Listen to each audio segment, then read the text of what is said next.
Welcome back to the Story Deep Dive podcast with Dana and Rachel. And y'all, we are coming to the end of our teaspoon of conversation about Ninth House. I want to get her name right, by Leigh Bardugo. Did I say it right? Killing it. Listen, you said the whole name as if it's one name. Listen. Oh, it's because I talk too fast and slur my words together. It's careless speech. I'm sorry. Okay, so we are coming to the end of this discussion, and I'm really looking forward to sort of wrapping this baby up with a bow. And one of the things that we talked about pre-recording this episode was this was Rachel's book selection, and in the beginning, I was not feeling this book. I was not feeling this book. It wasn't the book's fault. It was just not my sort of jam. I trusted her. I kind of did trust her. I kind of didn't trust her. I didn't know whether I could trust her. She was on shaky ground. When I saw a ghost pop out, I was like, wait a minute, what are we doing?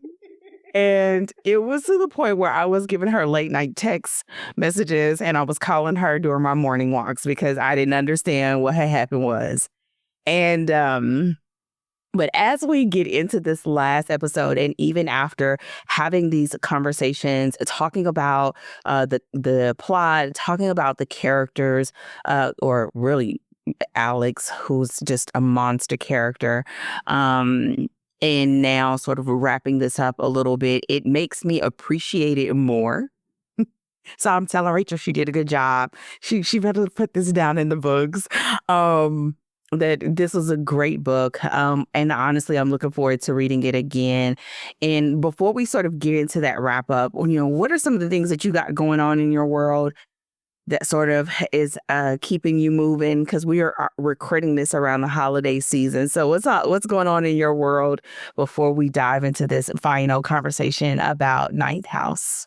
Okay, listen, I'm actually really excited because I'm getting ready for for our next book pick. Yes. Can I already started? Go ahead. Yeah, because you already told me what it was. Can I spoil it? Can I tell? Yes, you can spoil it. Okay, listen. So this is I'm so excited for this podcast because it is such a fun exercise in contrast. So this month we did Ninth House by Leigh Bardugo. Next month we are doing The Things We Never Got Over by Lucy Score.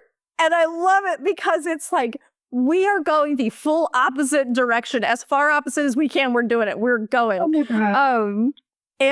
So I started rereading it, which I love it because it's a fun, for me, during the holidays, what a fun, light, experience, right? To just enjoy, Lucy Score created such a fun world and Knockabout. And so I'm really, that doesn't really, it kind of has to do with my business because it's for the podcast, but I'm just pumped to be reading it because I started it yesterday. I'm having a good time. I was having so much fun. And what's hilarious is this is going to live next to a book about the Watergate scandal. Oh my gosh. Listen, I'll say Rachel's low-key talking about her bougie reading standards next to my entertainment reads, but it's okay. No, that meant it was a heavy book, and Lucy Score is a fun book. Lucy Score is going to have to hold us down sandwiched between books 1 and 3. She is probably the only one that would have been able to stand up to this challenge that you are presenting for us. Because, baby, I need to start on the book 3 17 years ago, but it's okay. But so you started reading it again. I always find that it's so interesting, which we'll probably talk about more than once, during our discussion about things we never got over. And my students are probably going to be like, Lord, she didn't had this book a million times. I think it is a really great example of a romance. But I also love, I'm looking forward to having the discussion with you and being able to watch your face as we talk about a romance All clutching for days. That's all you need. It's just good Clutching. There will be no pearls. They will be on the floor. They will be pulled. Listen, you will probably want to listen to those episodes and watch the video because I just have a feeling Rachel's going to be beat red. Oh, well, it depends. How much are we going to talk about the steamy scenes? Can you prep me now? No. Why would I? We're going to get that explicit tag. That's what, guys, this is it. This is the podcast. This series is the one that's going to get us the explicit tag. You just had me reading about ghosts. Okay. So whatever it is, you should be down for whatever it is I want to do. You made me read about roasts. I can make you read about sex. Get over it. Chandelier swinging in the house. My favorite thing, okay, this is a little like background into Dana and my relationship. One of my favorite things that's ever happened is I don't remember which book we were talking about. I don't know like what the context was. I just remember we were talking about romance and I was like, oh my goodness. And Dana said, Rachel, you are a married woman. What is going on over there?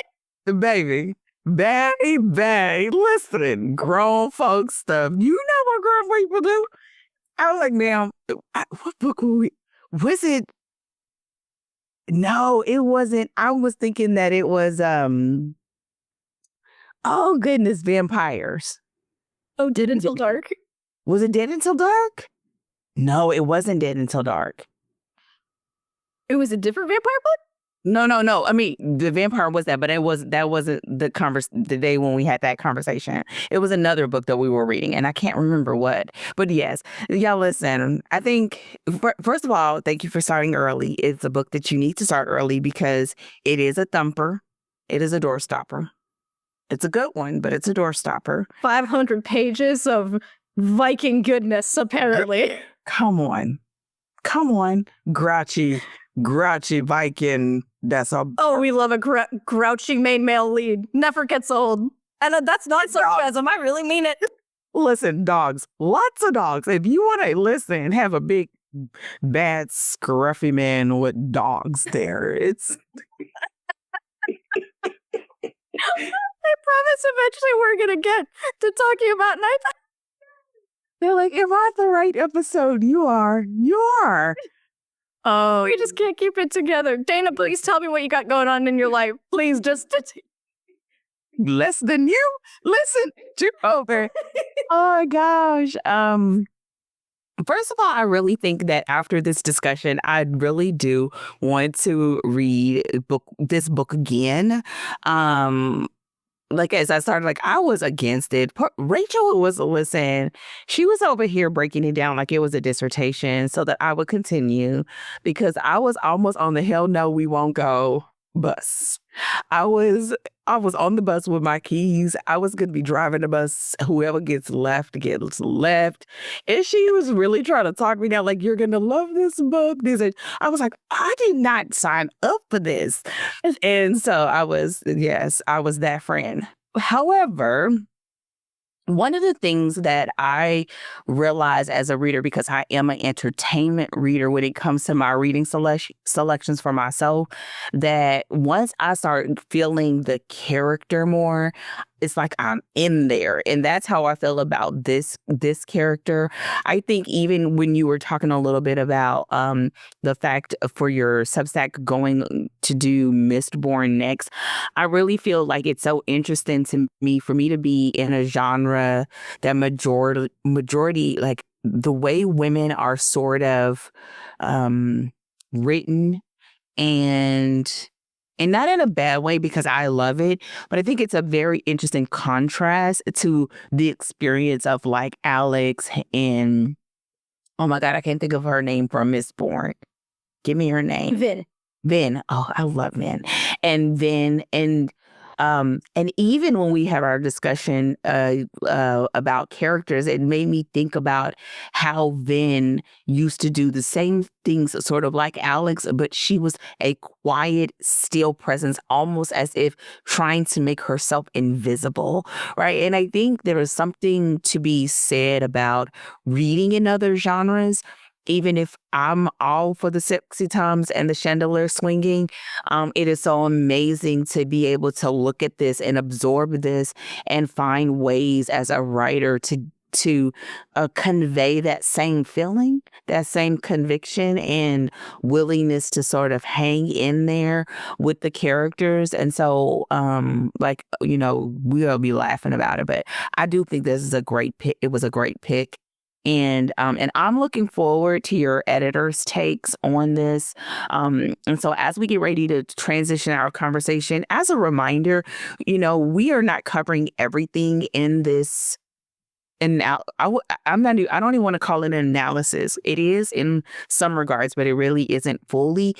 What I think I would love to know how Rachel will respond to this. But my desire, both as a writer and an editor, is to help you start to think as a writer, to think about the different ways in which you decide to get to the place where you are ready to write your story.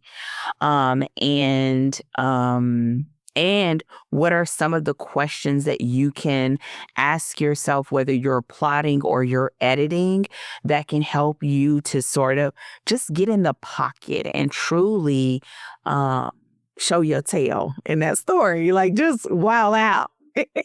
And I think authors miss a great opportunity if you don't read outside of your area. And so that's why she drags me kicking and screaming, but she don't have to drag me long, I don't think. Because what it allows you to do is it's almost like it's like a little bit of a culture shock, and it's getting exposure. And then you can say, what are some of the things that really call to me? What are some things that challenge me as a writer and a storyteller? And so I'm hoping that you get a little bit of that, like your spidey sense is starting to tingle, and it makes you want to reach for something to write with, and it makes you curious to continue on this journey with us. And so what about you? What are some of the things that you would like for listeners to take away from these conversations? Yeah, I think, one of the reasons we're able to do this podcast together is because, not just because we're friends, not just because we could talk for hours, recording or not, as all listeners and viewers can probably gather by this point.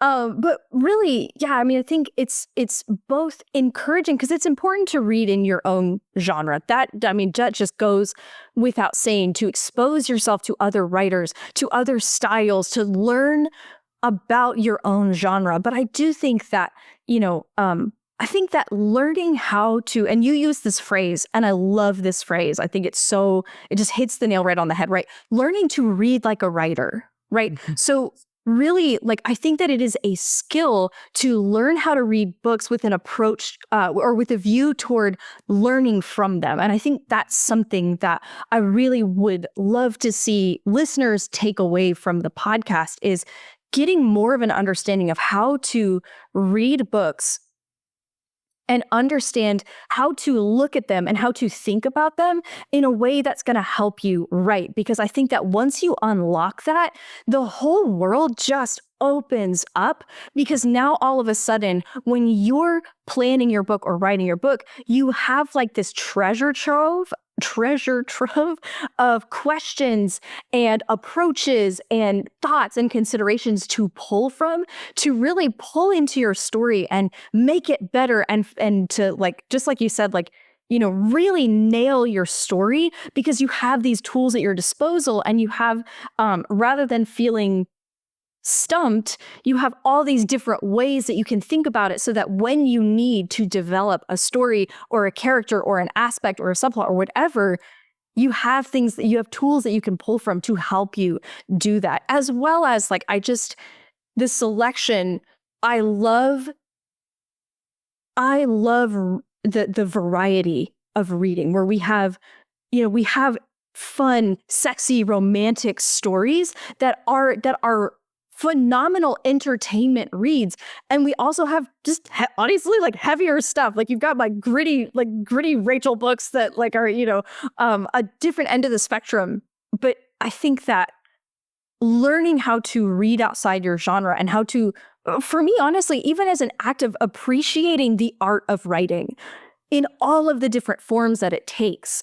I think that is, do you technically have to appreciate all the different forms of writing? No, but I think it makes it better. And I think it makes us better as creatives and as people who get outside of our comfort zone and learn to appreciate different kinds of art that maybe aren't the kind that we would normally choose to consume. And I think that's really valuable just as a practice in itself. I agree. I will say that, yeah, I'd love, which is why we have that workshop, and it's in every single program that I've created. Reading like a writer is game changing. I always say that it makes it so that the best writers in the world become your mentors. And Yeah. and it's a way to get better, but in a way that feels authentic to you through inspiration. And listen, and we get to do it with giggles and grins, and we get to have a good time, which we're about to do now as we jump into this. But I hope that as you all are listening to this, that it helps you to like want to dive into your story, or pick up a book that you haven't read before, or pick up one of the selections that we're talking about, and allow that to give you inspiration with writing your next short story, novella, novel, epic novel. If you're gonna do it, do the daggone thing. So with that said, we're getting into the editor's takes for Ninth House by Leigh Bardugo. Did I say it right? You nailed it. Perfection. Uh, how many times a day I'm gonna say, did I say it right? How many times I need to get it? So as many as it takes, because you got there. Daggone it. Listen, she probably was like, Dana, my name is not that hard. It's not that hard. So we're going to talk about the editor's take on this story, and this is not meant to be everything, nor to replace our previous episodes, but I'm hoping that it sort of grounds us, because we cannot cover everything. And so before we get into the nitty gritty, Rachel is going to give our summary again. I feel like me and the need for this summary, but she's going to give us our summary again for Ninth House, and then we're going to dive in. All right. I feel like anybody who's listened to every single episode is going to maybe be able to like recite it off by heart, like the Girl Scout oath. I don't know if this is Girl Scouts or is this I volunteer as tribute. I don't remember. I think. Oh, that's the bell. Nope, that's not the one. That's not the one. Love you. That's not the one. But so I feel like the listeners are like, when Alex started, it's like the Pledge of Allegiance. So summary, one last time for you guys. When Alex Stern, a troubled young woman with an uncanny ability to see ghosts, is discovered by the magical underground, she is enrolled into Yale University on a full ride and inducted into a secret society that monitors other secret societies that specialize in different forms of magic. This gritty tale has murder, mystery, and intrigue that explores the thirst for knowledge, justice, and the price we are willing to pay for power. So, let's start by recapping the discussions from plot and anchoring ourselves in the genre, right? So we talked about during the plot episode that this story really at its heart is a crime story. So the primary thrust of this story is about solving the murder of Tara Hutchins, and our scenes are driven by the pursuit of that goal, right? The pursuit of that knowledge. So in most every scene, Alex is looking for clues, looking for information that's going to help her find who killed Tara Hutchins, and she either gets or doesn't get that information, but what happens in the scene kind of leads her into those next steps that drives her, right, that continues to drive the investigation forward. And it kind of is stretched so that the investigation is complex enough and the hoops that Alex has to jump through are substantial enough that it draws the story out so that we get to explore all the different, we'll say many of the different facets of Alex's character. So takeaway number one, plot-wise, well, let me back up. Let me talk about what you should read the story for. Mm-hmm. Does that seem about right? Yeah, because we have the genre, and I think knowing because of the lens in which we're looking at these stories, the who should read these stories beyond what we're talking about right now, I think will also be grounding as you listen to this and say, oh, that's the kind of story I want to tell, or oh, that's a skill that I want to get a little bit stronger on as we use this as inspiration. So definitely. Yeah. Okay, perfect. So, number one, I think if you're writing a crime story, even if it's a non-fantasy crime story, this is a great one because it does have all of the elements of a crime story and it has great narrative drive. And that's something that if you're writing a crime story, you're going to need. And I think it's good to see. So I have all my crime clients read this book because it is a really strong crime story. And so it's great if even if you're not writing a crime story, if you are especially writing a story in a fantasy setting, but I think any setting, to explore how the setting shapes the way that the plot unfolds. Like if you really want to innovate in the genre that you're writing, and use your context to shape the way that story unfolds, this is a great story to study for that, even to track the phenomenon of how the setting itself impacts the way that the plot unfolds.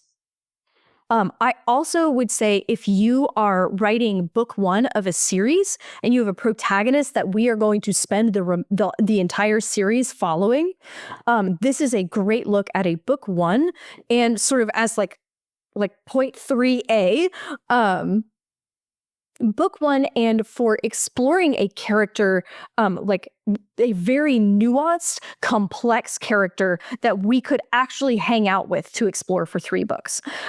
Those are some of the kind of like high level things that if you are wanting to achieve any of those things, so if you want to develop a nuanced character, or if you are developing a character that is going to be a series protagonist that's going to grow over the course of 3 books, if you're writing a crime story, or if you want to take a deeper look at how your setting can inform the way your plot unfolds, those are probably my big high level reasons to read this book.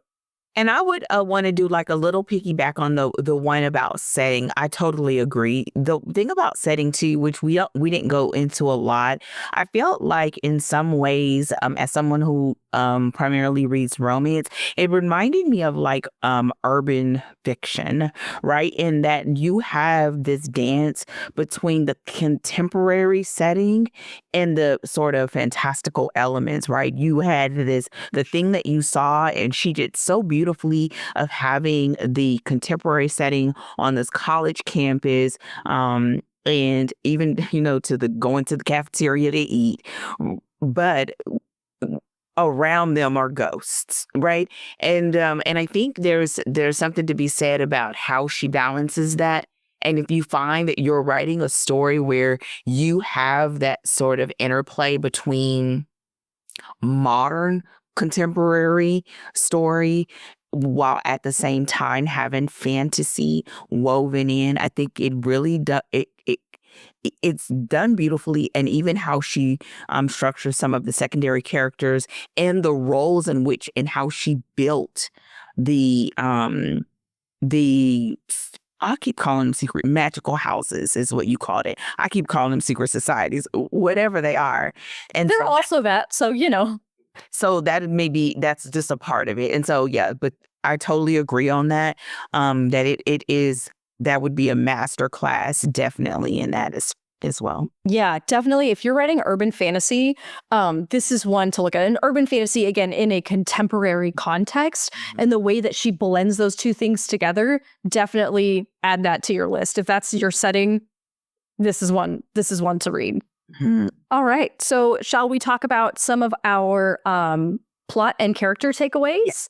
Mhm. All right. So I think the 2 big plot takeaways, I'm trying to like narrow them down to be nice and specific, so that I don't just like take the opportunity to be like, here are all the things that I didn't get to say over the last 2 episodes that I need to squeeze in here.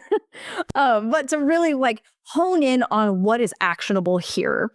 So my 2 big plot takeaways, and then I'll ask you maybe what your plot takeaways are, would be number 1, know what the core of your story is, right? The central plot is, and build your subplots around your core plot. So this story does that really well. And I think that this is a story to study, to see that in action. So knowing what the central plot is so that everything else builds on top of and contributes to that central plot is a hugely important thing, especially if you do have multiple mysteries, if you have, if you're juggling subplots, right? This is a huge skill for keeping your story focused and using those subplots to elevate the story rather than make it feel like it's all over the place.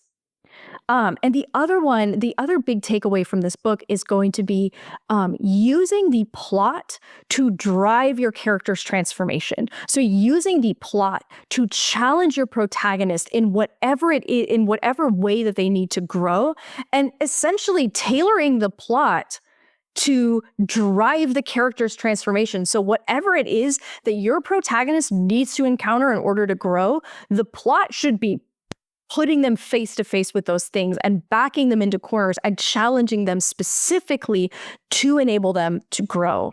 What are your maybe big plot type takeaways for this book? That last one is so important. Like in my mind, I can visualize like if you were on a continuum line and you had those different, especially those big scenes, that there's like this big vertical slice perpendicular of like all the different levels in which we're exploring, even if it's going from being what is seen to what is unseen, the internal versus the external, the real world versus the magical world. And I think she just did that so beautifully. Another thing that I feel like it's a mixture of plot, but also in our reason why you would want to study this that I remembered as you were talking, which is the time hopping, or I say time hopping and it makes it sound bad. But if you are really playing with a story where you are utilizing the backstory to also drive what's going on in the present day, and it is probably more closely intertwined with the character, but it's probably the one thing that will connect all three of the things that we're talking about, right? And so I would say that I also find that because this series is not done and we don't know whether it's 3 or 4 books or whatever, I think it's going to be a very interesting conversation about what her true arc is, whether it is a redemptive arc, and it will be in some regards, but I think it's going to be interesting to see where that goes as far as the plot is concerned on that. But I think in general, those are the big ones. And I feel like it was one more thing. Um, no, I think it'll come back later. But the thing, and I don't know where this will go, and I believe it will go with plot, is it's almost as if in this story, um, she has levels or veils. Like you have what's seen and unseen in this continuum, but then she even has those moments where she dips and goes to hell, essentially, or wherever she went. You know, and I think there's something that's to be said about that when you are plotting and how she plans to utilize that almost as a sneak peek and as a precursor to where the story is going. That it really did support what was going on in this story, but it was almost the almost like being the inciting incident for what is to come, and that is a plot consideration. So it's I guess I would say understanding where you're taking your series and what this book one in this case represents for the overarching arc that is carrying us from book to book, but then still being very clearly said that there is some closing, right? There is the murder is solved. Like we know what happens. It's wrapped up tight with a bow, but there's still other things lurking out there. And I think she just did that so well that it does make me feel more willing to continue. And sometimes that can be a little shaky. And I think it also meant that for this book, it's a continuation, but it's not a hard cliffhanger, right? And Yeah. I think that's something that if you're someone who's writing a trilogy or something like that, which may go to that, you may want to look at that, because that's a decision that you have to make with your promise to your readers as far as what that cliffhanger looks like. And so in this case, she was able to do it where it was sort of like a soft cliffhanger that ends, but shows us that there is still another mission out there for Alex to continue, not just for her personal growth, but to do the work that she came to do as Dante. So, Yeah. yeah. Yeah, absolutely. Yeah, I just want to sort of emphasize, if you are writing a trilogy or a series, this is such a good study in how to develop a book one, particularly if you don't intend to use just like a plain old cliffhanger at the end, right? Like, because I think I find, especially in fantasy, that this is how trilogies are most often done, is that we have a hint that there's another book coming. So we know that there's more conflict either to be dealt with or there's more conflict on the way. But book one closes the loop. There is a thing that we set out to do on book one, and we get some closure of whether or not that thing is done and what that means moving forward. And so, but she also, to your point, she gives us hints about what's to come. Like we don't know it's happening in the moment when we're reading it, but she's leaving these little pockets open that we are going to explore in future books. And this is such a great, so if you read Ninth House and Hellbent, if you're wanting to create a series, now we don't know how it ends, we don't know what happens in book 3, so it is incomplete at the time of this recording, but if you want to think about how you craft that book 1 to set us up for book 2, and how you do that, where you do close the loop of book 1, but still make readers curious to show up to book 2 and let them know that there is more to come. This is a great one to look at for kind of like series planning and series creation. I agree. Okay. So shall we move into character? Yeah. All right, let's talk character takeaways. So some of the big takeaways that I would look at for character development, I think I've got, because that last one on plot, right, kind of sits right on the line between plot and character, which we have spent this whole podcast series on this book trying to separate out the threads of plot and character and struggling to do that. So this is a great look at how to really weave together your plot and character so that you can't hardly actually pull them apart. So that's a freebie. If you want to look at how to integrate plot and character, this is another great one to study for that. But I think that when it comes to character development, I probably just have the one big takeaway that kind of complements with, the plot. And that's really to lean into, take the time to unpack the identities that your character, that your protagonist has, and to explore the relationship between those identities. I think that if you're more of like a pantser and you have to do that through the writing process, knowing that you need to discover that, and then you can, do your revisions in draft 2, draft 3, whatever, to integrate that into your story, or if you're a planner, to think about that. But to really explore the identities that your character, that your protagonist in particular holds, and then looking for the conflict between those, and looking for the through line of truth of my character has all these identities. Who are they really? What are they really looking for? And Dana, you said this during the character episode, at the bottom of everything, at the very base of in their deepest self, what is it that they are looking for? And how has that pursuit been impacted by these identities, and how has that pursuit been helped or hindered by the things that they believe about themselves? And again, looking for the conflict among those identities and the truth within those identities, and how that plays out inside of your plot. That's really, that's probably 10 different takeaways, but that you put them all together to really add those layers and that nuance to your protagonist, and again, give yourself room to explore that character. reader. Mm-hmm. I think for this story, it's a very interesting dance between the pursuit of truth and trying to discern between the lies. Alex's entire existence has been a truth in her mind, but because of what others perceived about her experience, it makes that truth shaky, and it makes it where she really doesn't have a firm foundation to believe. And in this case of this story, in the environment where she can get a sense of um answers and clarity, it becomes even more murky. And I think what that makes me think in the pursuit of character is like, why is this character here? What is it that they want at the end of the day? And what are they willing to do to pursue that? Because she's willing to go to death more than once.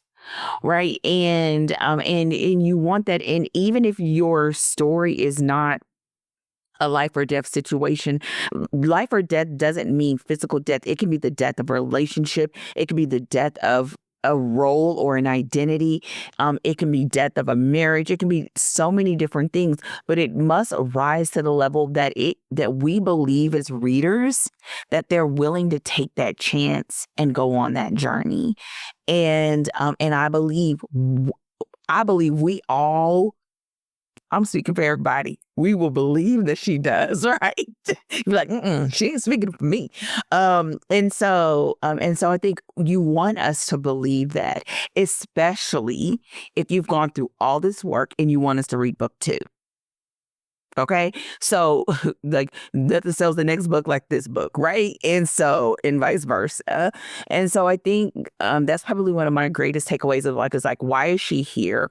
What are the things that brought her here? And what are the things that what will it require for her to have the outcome and the conclusion that she wants more than anything?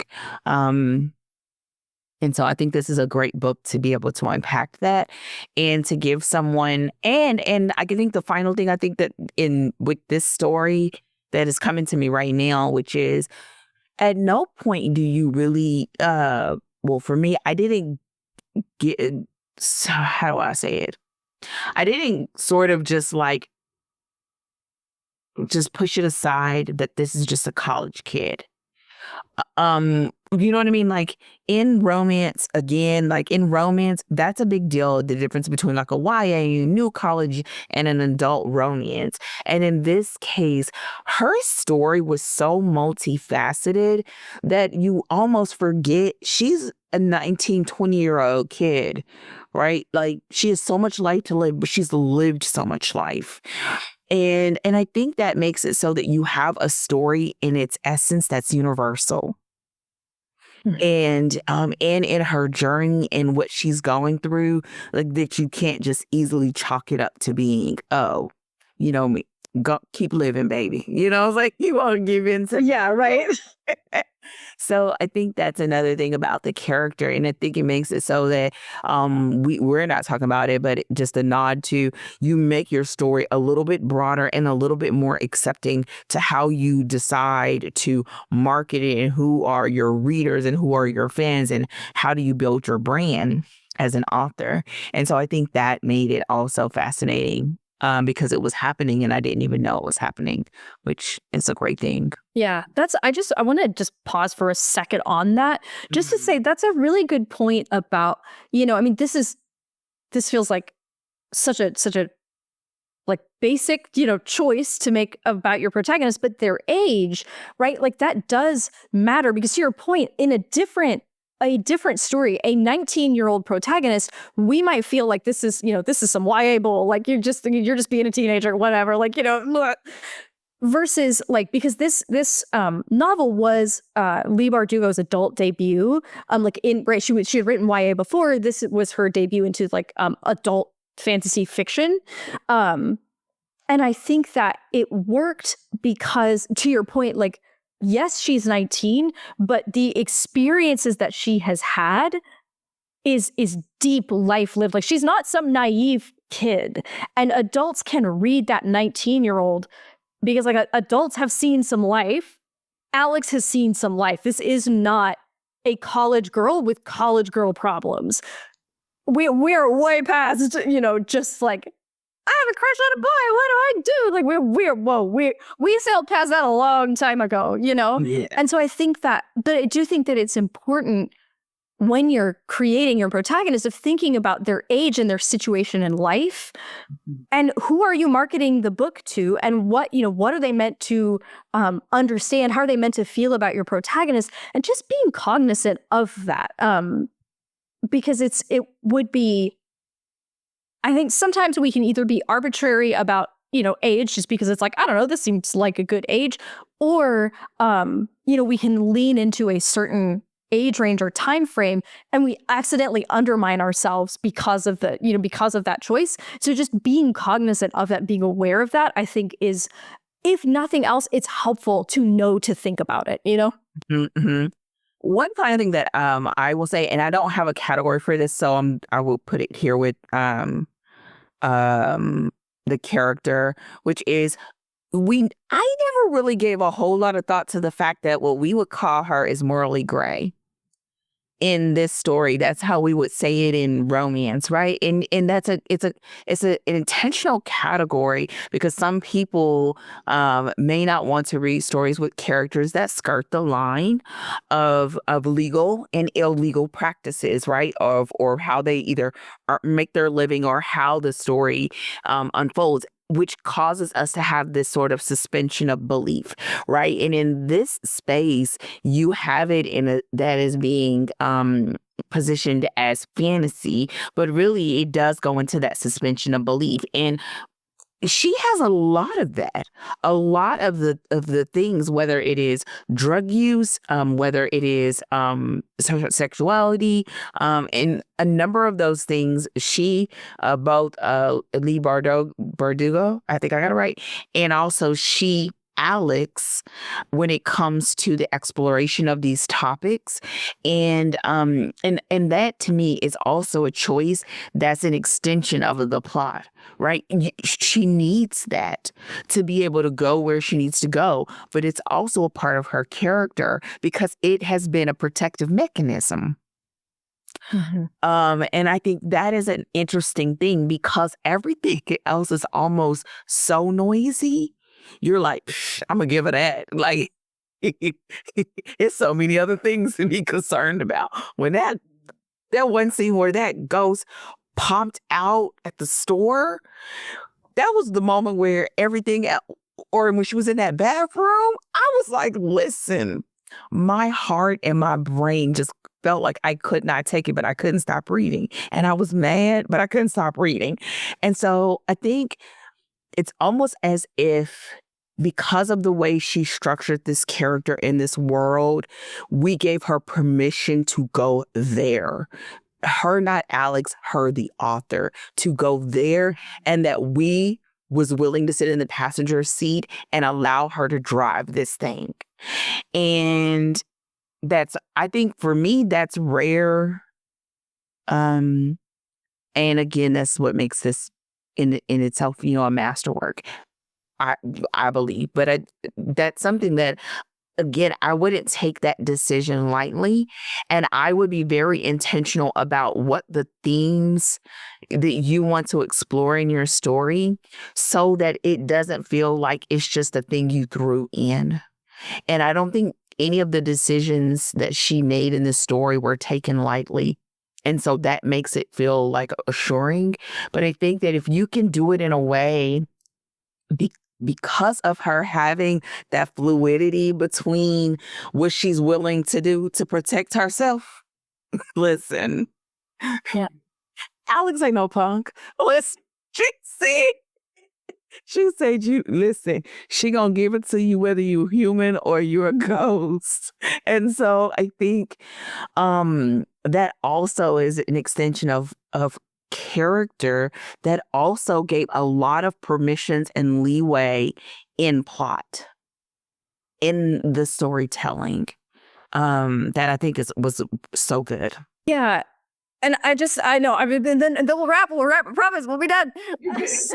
But I want to say that I think one of the things that was really important in doing that, in the way that she did that, and so much of this is about, how she told the story, how she got us along for the ride, how she kind of let us know throughout the book that we can trust her as the author. But I want to say too about the way that she set up the story. So there are things that happened that we were like, okay, I don't think that's what we were going to do. But what she does set up is the tone of the story. So the little snippet of the prologue, which is it's like pulled from the end, right? Where we get a little bit of like Alex at the end of the story. We see her at the beginning. There, we know that it's going to get violent, right? Because she's, we see right at the very beginning of the story that she's like nursing injuries. She is, badly wounded, and she's, sort of like mentally and emotionally wounded in this moment. We see that she's in really bad shape, and then it pulls us to, backtrack to, whatever, 3 months ago, or however far back we went. But the first thing that we see, so we get that scene, so it tells us that it's going to get violent and Alex is going to get hurt. The first thing that we see is Alex at her first prognostication. And how do they, and I'm going to spoil this part because it's literally at the beginning of the story, so y'all will be fine. How does a prognostication work? Well, we take a guy, we feed him some stuff. The secret societies feed someone, not just any guy, but someone who is, I think they pulled him from, he was like a homeless man who was in a, what do you call it? Like a mental institution, right? So, where he was under the care of doctors because he right? So they take someone who essentially is in a vulnerable position in the world, right? He has no family, he has no friends, he has this one nurse who cares for him. So first of all, from the get-go, she is introducing us to some of the themes of the story, that someone who is vulnerable is taken advantage of by people who have power in order to essentially promote their own interests in the world. So prognostication, so the scene opens with this man is being used for prognostication. And the way a prognostication works is he gets fed some stuff, they put him under, and then they open up his body and pull out his guts to predict the markets. This is, my dear listener, beloved viewer or listener, this is how the story starts. This is our introduction to this world. What she is telling us is that and this is something that she begins to pull out further and further over the course of the story, is that in this world, magic is not nice. Magic is not used to create happy endings. Magic is unpredictable, it is dangerous, and it hurts people. And it is used by the powerful to promote their own interests. And she is setting this up from the very beginning. So I think tonally, she is setting us up to understand that it's going to be a rough ride. And this is a world that is hard to survive in. And Alex is someone who is uniquely positioned to survive in it. And so I think that that's an important aspect of, you can't just throw that stuff into a story, but she sets us up tonally and expectation-wise to know that it's going to be a bumpy ride, so you better buckle up, Girl, I need her to just she should have put a page. Hey, Dana. Just so you know, look, FYI, girl to girl. Listen, it only gets deeper. Yeah, hence Dana trying to run. Because part of that, even when I was upset, I was like, Dana, pause for a second. And we don't talk about this and then we'll get to the next bit. We don't really talk about this, at least we don't have it slated to talk about. But everything about the marketing pointed it in that direction too. The cover, the darkness, the snakes, like I had to, I don't know why. I maybe I wanted pixie dust, unicorns. I don't know. Yeah, I don't even read. I was a little surprised that you looked at the book and was like, what do you mean they're starter? Girl, listen, what kind of Mickey Mouse operation is this? But it goes there, and it's almost as if she wants us to know how far it's going to go soon. So when it goes there, you it's almost as if you shouldn't be shocked, but you are shocked. You are shocked. And maybe I'm speaking for somebody else. I was thoroughly shocked. Um, and it also gave her room to explore some things that you can't explore in any other capacity unless you have the trust of the author in the landscape is set up in such a way. And I think that was a way where it was like a nod to how fiction really can talk about the things that we should talk about and we should discuss, but it's hard to do that without stepping on toes and all that. And in this environment, it's like it was an open sort of lane to be able to explore the topic of women and vulnerability in college campuses and sexuality and not in a way that we're gonna be having when we're swinging from the chandeliers, but That's next month. exactly. But I think she did such a beautiful job with that. But I think that's also going to character in Alex's unique situation with that topic because it's almost as if she's just been holding on. Like she has been just literally doing whatever it takes to survive. And this story is like, no ma'am, not today. Yeah. That was amazing. Okay, so And that was character. Go ahead. Yeah. No. Well, unfortunately, that was our right. We did plot, we did character. But I want to say like that's such a great point to kind of like close on is put your protagonists through their paces. Put them up against the things that are going to force them into that transformation, right? Make them work for it. Put them into the direction that you need your protagonist to go in order to transform.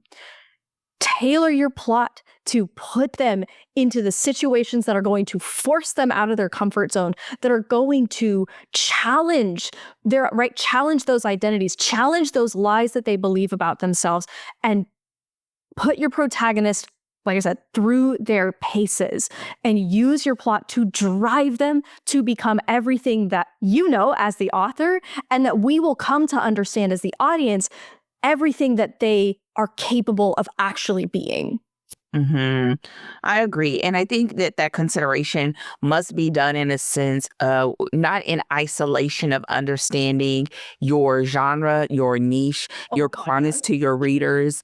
And I think sometimes when you have authors like this, when you say, oh, this was her debut novel in or in adult, right, to make that transition, that's not something that all authors can do, so you also want to be mindful of that. But I think she set us up from the beginning so that there would be no misunderstanding about what you were getting yourself into, even though there was no way that we could have predicted what would actually happen.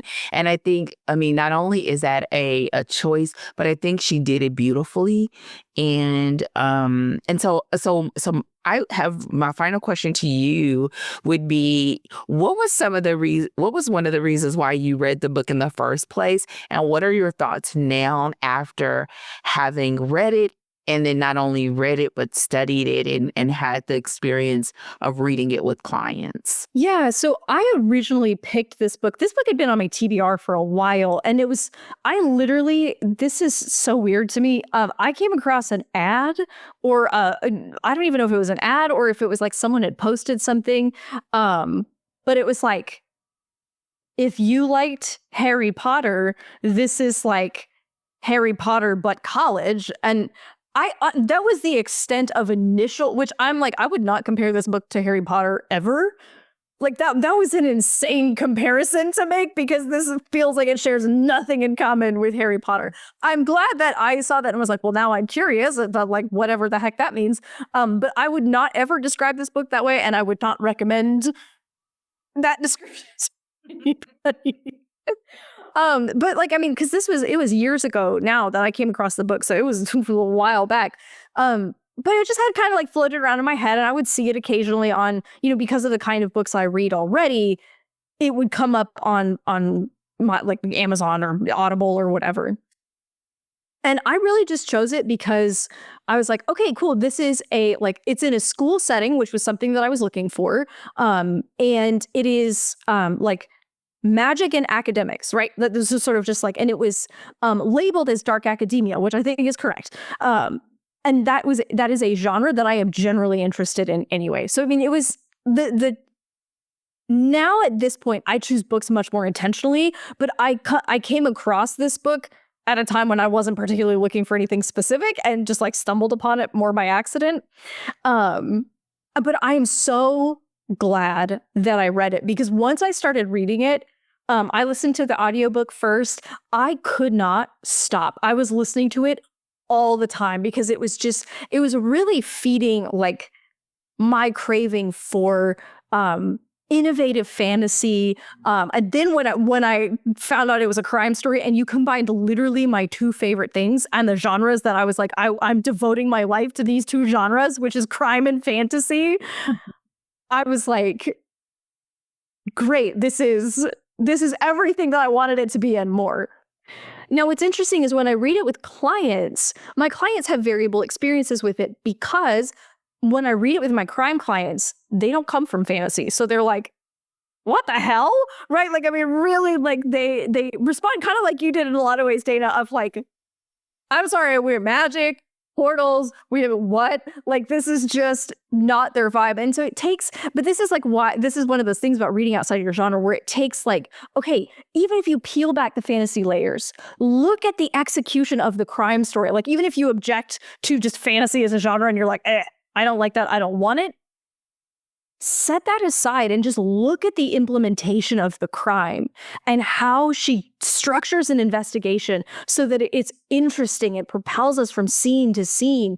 And so I will tend to, unless my clients are like, hey, like this is a content issue for me, I don't want to read this. I will push them to say, read it anyway, because this is a great study in character. This is a great study in writing a crime novel. And so I will encourage them to read it beyond their like preference because of how well it executes on certain things. And then what happens with my crime clients is that we can triangulate with other crime novels that are more traditional crime novels, Sharp Objects, Girl with the Dragon Tattoo, because those are the ones right here in my backgrounds.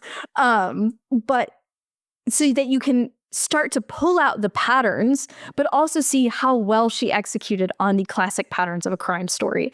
So that's kind of, I will continue to recommend this book. I'll continue to read it. I'll continue to talk about it. I'm going to be that woman. And hopefully a few more people read it and a few more people learn something from it like I did. Listen, you already know how I feel about it. I think that is so helpful. It made me think also about that, like, I mean, we could have a whole conversation in general about setting and the fact of her wrapping it around this Ivy League experience and an actual place. But I agree. This is a great one. And so, before we close out this episode, for Ninth House, are there any sort of parting thoughts that rise to the surface that we have not discussed that you think is important to this book? And one of the things that that kind of stirs around in my brain, and I don't have an exact place to pinpoint it, but I think is I think this is a very interesting take on as a writer of this question of like, what are the kind of stories that you want to tell? And it's not a topic that's unique to this author, but I think her delivery is so unique that it's clear to see. And so if you are a person where it's like, how do I, fantasy is different than romance. In romance, it's like, how do I give them the same thing but different, right? Like everybody do the same thing the same way, but they don't. Okay, but I think it is a great way because even though the plot and the character are so tightly intertwined, you can sit back and say, oh, I love how she did this and did this and did this, so that you can almost sort of prop that element up and look around it and sort of survey, whether this is something that calls to you, or you enjoy and you want more of it, or it could even help you to have an offshoot of other types of books that you may want to read that may not be exactly like this, but it helps you to sort of be able to earmark a direction, because there's nothing about this that's like mediocre, or it's not lukewarm. It's not like she goes there on all accounts. And I think that's what makes this a really great read. Even if you find that that's not your jam, I think you could still get a lot from it. And I think the fact that we picked this as our first selection was a great pick. And so thank you for that. But I will say, she was like, yes, I told you. Yes. But I think finding books like that give you that sort of almost visceral response, that are closer to the proximity of the kind of stories that you want to create, are almost these force and functions for you to define what it is that you want to create. And I think that's the kind of story that this is. Even if you look, you don't ever have to worry about me writing a story about grace. You don't ever have to worry about me. Worry about somebody chancing going down the hill. I'll let y'all handle it. I'm good. But however, right?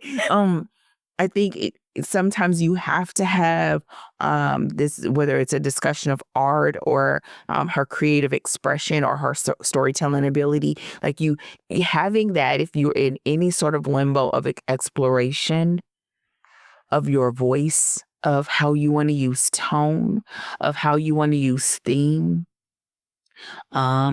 even in how you want to use suspension of belief, because she weaves that as well. I think this is a great one, and I think it's a great book to not just read, but even to discuss. And so that probably would be I think the final thing that I have about it, because it's a great one. Yeah, no, I honestly, I can't top that. What am I going to say on top of that, please?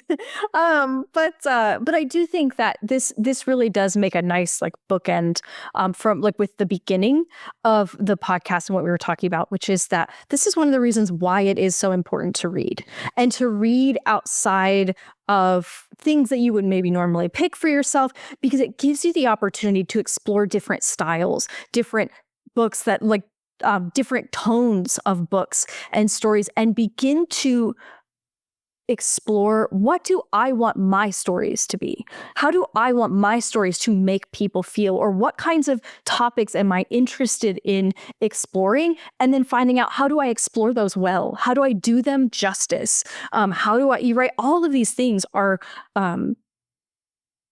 like what you can begin to glean from reading. And I think that's why reading as a writer is so important, so that you can get that exploration and see how other people pulled it off, and see what kinds of and to measure your own experiences of books, right? To help you calibrate, what kind of experiences do I want to create? And again, how do I handle different subject matter? And how do you handle it well? And how do I make my themes powerful and resounding, without feeling like you're reading a book where the author's just banging a drum and all you hear is the author trying to say something, all of these different things that are a part of the art of writing, and how reading books from other authors can help you find your own voice, and find your own tone, and find your own style of writing. Mm-hmm.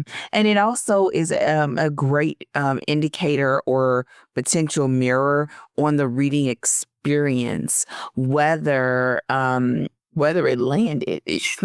If we picked up what you were putting down, like, it's a great opportunity, and it helps to also be able to have a gauge for making adjustments when we don't get it right. As writers, right? Like, we need to fix it. And it's like, okay, well, where and what was it, and about the delivery? And I think sometimes it's easier to see how those layers may be present when you are looking at someone else's work than yours, because you are all up and through it. And so you sort of have to remove yourself. And when you have a space like this, then you can. It's awesome. Awesome, awesome, awesome. So with that said, I think, listen, we have done the daggone thing and we have explored Ninth House. This was our first pick for our podcast. We hope that you have enjoyed this. Rachel already spilled the beans. I guess we will announce that the next book will be Things We Never Got Over and by Lucy Score. And we are looking forward to having some dialogue about, which I love. I think is a crazy book to come after this. But I think Lucy's up for like I'm saying her name like I know her. I think Lucy's up for it. Um, any parting words before we close out this episode, Rachel? Nope, you've heard honestly more than probably you ever wanted to hear from me talking about this book. But I just thank you for hanging with us. This is our first go around. We're so grateful for anyone who wants to come on this journey with us. We are two people who love books and we love each other, frankly. And so we love talking to each other. We love sharing our love of books and the insights that we gain as we read books. And so it's really, we appreciate your patience as we figure it out, but we also, if you guys have comments or questions or things that you're like, oh, these are the kinds of problems I run into or whatever, let us know and we're going to keep growing and we hope you'll join us. Yeah, and also add any sort of questions or comments that you have about this book, because we don't know when, but in the future, we'd love to do an episode or two just with Q&A, because I think we explored some things that as a writer, when you hear it, you got to let it digest a little bit. And then maybe go and do a little bit of writing or a little bit of exploring and come back, which we will gladly take a look at that as well. And yeah, so if you haven't done so already, and make sure that you subscribe. We don't even know where we are when we're recording this, but we're sure we're going to be somewhere. And I'm sure that wherever it is, you can subscribe to it. Please do. Listen, subscribe, put up some 5 stars, do all of that. And listen, this is going to be our vibe. We want you to have a great time. Like, leave the headaches for when it's time to write, right? And we look forward to seeing you in our next episode of Story Deep Dive with Dana and Rachel. Take care and have a great day.